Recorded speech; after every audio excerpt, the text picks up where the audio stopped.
আসসালামু আলাইকুম ভিউয়ার্স, এই অঙ্কটি 95% পরীক্ষার হলে সবাই ভুল করে। কেমন ভাবে ভুল করে?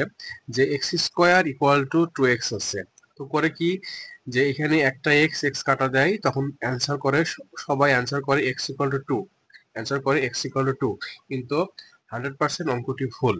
ঠিক আছে, এখানে একটা টোপ দিয়ে দিছে আর আপনারা সবাই টোপটা গিলে নিয়েছেন, কিন্তু আসলে এক্স ইকুয়াল টু 2 অ্যান্সার হবে না, কারণ যেহেতু এটা দ্বিঘাত সমীকরণ, এর দুইটা মান হবে। চলুন আমরা দেখি কিভাবে হবে। তো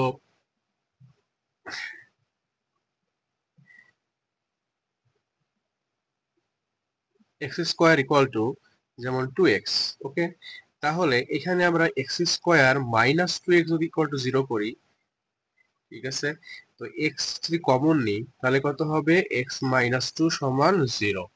তার মানে একটা এক্স ইকুয়াল টু 0 হবে, আর একটা হচ্ছে এক্স মাইনাস 2 সমান 0 সমান সমান এক্স ইকুয়াল টু হচ্ছে 2।